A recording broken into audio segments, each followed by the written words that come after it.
HSC ২৮ college লাইফের মাত্র শুরু। আজকে কথা বলবো কলেজ লাইফের শুরুতেই যে ভুলগুলা করতে পারবে না। প্রথম ভুল, সেলফ স্টাডিকে বেশি গুরুত্ব না দেয়া। তুমি যদি খালি অনলাইন ক্লাস করতে থাকো, অফলাইন ক্লাস করতে থাকো, কলেজে যাও, ক্লাস করো, এবং তুমি যদি নিজের সেলফ স্টাডিকে গুরুত্ব না দাও, তোমার রিসোর্স জমতেই থাকবে, পড়া জমতেই থাকবে, কিন্তু এর মধ্যে তোমার নিজের পড়া কিন্তু কিছুই হবে না। তুমি কোচিং এ যাবা আসবা, কলেজে যাবা আসবা, তাতে কিন্তু তোমার নিজের পড়া হবে না। সো প্রথম থেকেই সেলফ স্টাডির জন্য একটা নির্দিষ্ট টাইম বরাদ্দ রাখার চেষ্টা করবে। এরপর অগোছালোভাবে পড়ালেখা করা।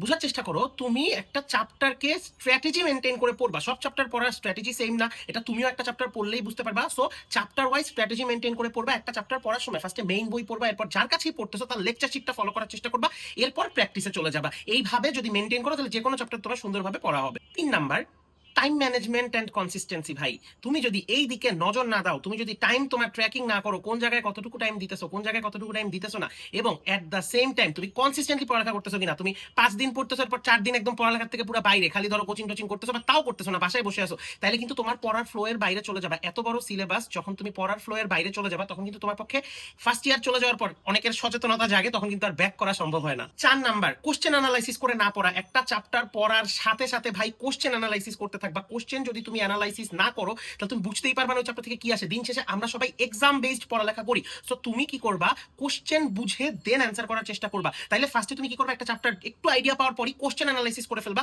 সেটা তোমার ফিজিক্স, কেমিস্ট্রি, ম্যাথ, বায়োলজি যেটাই হোক না কেন, বাংলা, ইংলিশ, কোশ্চেন কিরকম আসে সেইটা বুঝে ওই অনুযায়ী দাগায় রাখবা তোমার বইয়ে যে জায়গা থেকে পড়তেছো। তাহলে দেখবা পড়াটা এমনি অনেক সহজ হয়ে যাবে। ৫ নাম্বার, নিজের সারাউন্ডিংস এর দিকে নজর না দেয়া। পড়ার সময় ১০১টা জিনিস পাশে নিয়ে বসা, পড়ার সময় তোমার ফোন, ল্যাপটপ যা আছে সবকিছু নিয়ে বসা, তোমার তাইলে কিন্তু পড়ালেখা কোনোভাবেই হবে না ভাই। তোমার পড়ার সময় সচেতনতা বাড়ানোর জন্য পড়ার টেবিলটাকে ক্লিন করতে হবে। কাদের সাথে মিশতেছো অনেক ভালোভাবে নজর দিতে হবে। ফ্রেন্ডরা তোমাকে ভালো দিকে পুশ করতেছে না খারাপ দিকে পুশ করতেছে, তোমার সারাউন্ডিংস তোমাকে কই নিয়ে যাচ্ছে।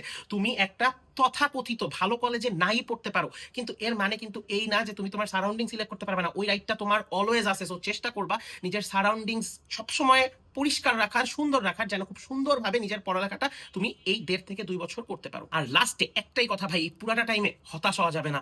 তোমার লেগে থাকতে হবে। তুমি পড়বা ভুলবা, পড়বা ভুলবা, এরকম করতে করতে একটা টাইমে তুমি প্রো হয়ে যাবে। এভাবেই কিন্তু মানুষ এইচএসসি লাইফে খুব সুন্দরভাবে শাইন করে এসেছে। আমাদের সময় এসেছে, তার আগেও এসেছে, তোমাদের সাথেও আসবে। এই জিনিসটা মাথায় রেখো, মনোযোগ দিয়ে পড়ালেখা করো। এন্ড তোমাদের জন্য কি কি কন্টেন্ট দিয়ে হেল্প করতে পারি জানিও, এবং দেখা হবে নেক্সট ভিডিওতে। বেস্ট অফ লাক সবাইকে। Keep following for more content like this. আল্লাহ হাফেজ।